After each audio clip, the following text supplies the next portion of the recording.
So, ganito kayo mag login sa Apple ID nyo. First is connect your phone to Wi-Fi. So, once na nakakonect na kayo sa Wi-Fi, guys, back, and then sign in to Apple ID. And then, ilagay nyo yung email na binigay ko. So, ayan. Password, then next again. Pag nakita nyo yan, guys, pindutin nyo tong didn't get the code. Ayan. And then, piliin nyo tong text code 288. Kasi dyan magsasend yung code sa number ko. Okay. Input nyo lang yung code na yun and then signing in to iCloud na yan. Yung code, ibibigay ko sa inyo sa message through PM, guys.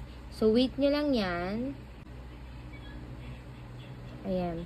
So, magsasabi yan sa inyo na use this device when sharing your location. Sabihin nyo lang ng not now. Okay. And then, ang hingi ng passcode. Ayan.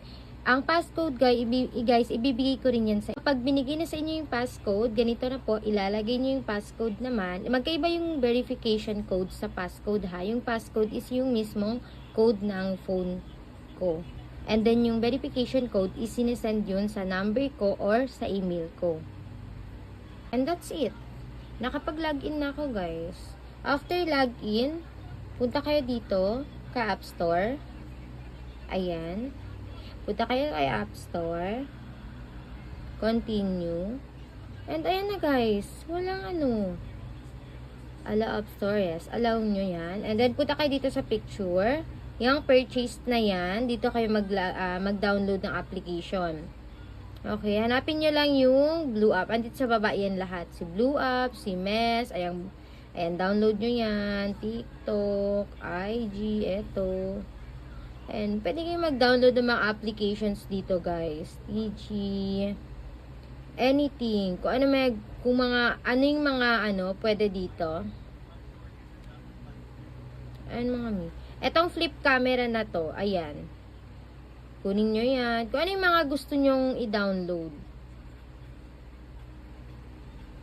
Kung ano yung pwede sa mga phone nyo. Eto, hindi na to pwede sa version 12, ha. Ayan mga madam. So, ayan.